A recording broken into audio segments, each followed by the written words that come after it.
이재명 후보의 선거법 위반 상고심이 모레 5월 1일 오후 3시에 선고가 됩니다. 조금 전 대법원발 속보입니다. 다시 한번 말씀드립니다. 대법원이 이재명 민주당 대선 후보의 공직선거법 사건 상고심 기일을 지정했습니다. 모레 5월 1일 오후 3시입니다. 구자령 변호사님, 전원 합의체 회부한 지 9일 만에 아주 빠르게 지금 상고심 선고가 내려지게 되는 겁니다. 대선 후보 등록 전에 이재명 후보의 공직선거법 상고심 결과가 내려진다. 이 의미 어떻게 좀 받아들이고 계십니까?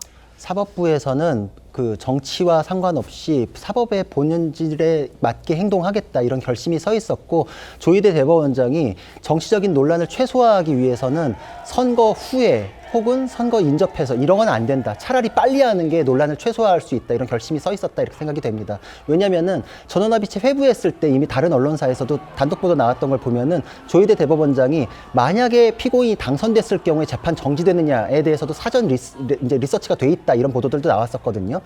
추후에 만약에 당선자에 대해서 재판을 진행한다? 이러면 이제 국가적 혼란이 더 초래되잖아요. 네. 그러니까 빨리 마무리해야 된다. 그리고 전원합의체는 사실 한 달에 한 번인데 벌써 3일에 걸쳐 2번을 했거든요. 전원합의체로서는 심리에 필요한 거를 다 한 겁니다. 보통 전원합의체 회부가 되면은 한 달 정도 시간 안에 한 번 정도 심리를 거치면은 결론 내요. 그리고 여기서는 헌법재판소하고 다른 부분을 비교해야 되는데, 헌법재판소는 정치적 파장이나 이런 걸 고려해서 만장일치를 이끌어내기 위한 노력들을 합니다. 네. 그런데 대법원 전원합의체는 그냥 다수결이에요. 다수결. 서로 이 설득 과정이 없습니다. 그러니까 선고 직전에 그냥 표결하면은 다수로 형성되면 거기서 끝나버립니다.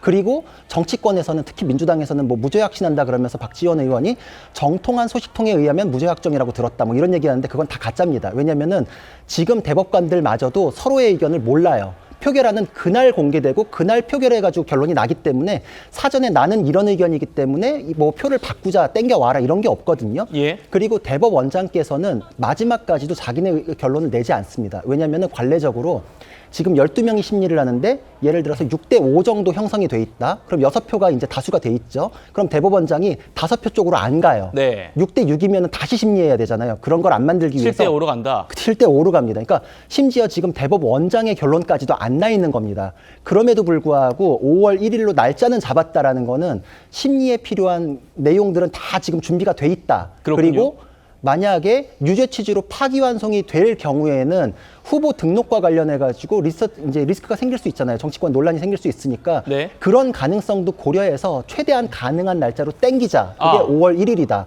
왜냐면은 이게 만약에 어떤 결론이 나든지 간에 5월 중순쯤에 할 수도 있었거든요. 게다가 대법원 전원합의체는 셋째 주, 넷째 주 목요일에 선고하는 게 관례입니다. 그렇기 때문에 5월 셋째 주, 넷째 주에 할 수 있는 걸 5월 1일로 땡긴 거는 정치에 미치는 파급 효과를 최소화하고 파기 환송마저도 가능성이 있다고 생각했기 때문에 그 날짜를 찝은 거다.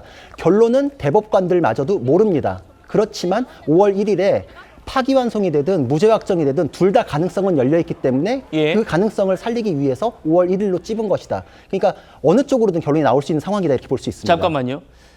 지금 모든 국민들이 가장 궁금해할 것이, 대법원이 전압 회부 9일 만에 이렇게 이례적으로 빠르게 잡은 건 2심에서 무죄가 났기 때문에 그 무죄 취지를 바꾸지 않으면 그러면 빨리 끝날 수 있는 것 아닌가. 유죄로 바꾸게 된다면 뭔가 들어갈 시간들이 많이 걸릴 텐데 이렇게 생각하시는 분들이 있을 것 같아요. 그런데 지금 구자령 변호사님 말씀은 후보자 등록이 5월 11일이 마감이니까 5월 1일이면 열흘이나 빨리 하는 거지 않습니까?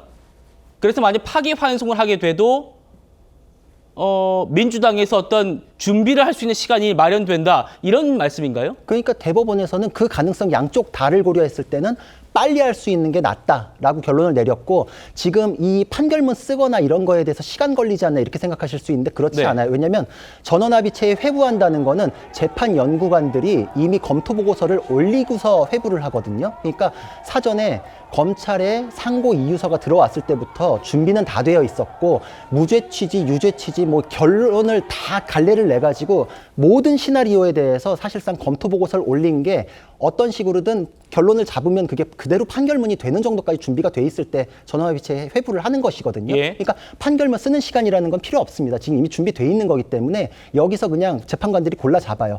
다수 의견, 소수 의견, 별개 의견 이런 식으로 준비는 다 돼 있습니다. 그러니까 지금 어느 쪽에 결론을 내놨다 이게 아니라 그날 결론을 내더라도 무리가 없을 준비 다 돼 있고 파기 환송에 대한 것마저도 가능성을 열어뒀기 때문에 이 날짜로 잡았다 이렇게 보는 것이 타당합니다. 그러면 헌법재판소의 그 탄핵 심판은 그 당일 마지막 평의 때 이제 확인을 했지 않습니까? 그러면 대법원 그 상고심은 최종 확정은 언제쯤이면 나오는 겁니까? 확정이라는 게 그러니까 선고 날짜가 있으면 그 직전에 결과요. 그렇죠. 그러니까 파기 환송을 할 것인지 아니면 상고 기각을 할 것인지 이런 것들은 네. 미리 결론을 내진 않는다는 미리 말씀이죠. 냅니다. 미리 이제 평의를 거치고 선고를 하는 것이기 때문에 네. 그것도 이제 직전에 하죠. 직전에 평의를 하게 예, 됩니다. 예. 그리고 방식은 똑같습니다. 가장 연차가 짧은 대법관부터 표결을 해가지고 나는 이 의견, 나는 이 의견 하기 때문에 그때서야 대법관들이 서로의 의견을 그때 확인하거든요. 그러니까 지금 정치권에 도는 뭐 어떤 결론이 나 있을 것이다. 이거는 다 그냥 가짜고 대법원 스스로도 모든 가능성이 열려 있기 때문에 이런 일정을 잡은 것이다. 이렇게 추론을 할 수 있고 지금 예. 기존 판례하고 어긋나는 판결들이 많으니까 사법에 대한 신뢰가 떨어지고 여러분들이 이제 정치적인 이해관계 때문에 이런 판결이 나오는 게 아니냐 이런 의구심을 많이 갖고 계시잖아요. 근데 1심과 2심이 극명하게 달랐고 6개월 만에 끝나야 되는 1심이 26개월이 걸려버렸고 이런 것들을 다 시정할 수 있는 건 결국은 대법원입니다. 예. 조희대 대법원장은 결국은 이 모든 것에 대한 논란을 불식시키고 바로잡는 건 대법원이다. 그렇기 때문에 633 원칙에 따라서 지금 심리 기일도 잡았고 선고 날짜도 잡았다. 그러니까 결론을 어느 쪽으로 유도하는 거 이런 거는 찾아볼 수 없다. 이 일정은 양쪽 다 가능성은 열어둔 일정이다 볼 수 있습니다. 알겠습니다.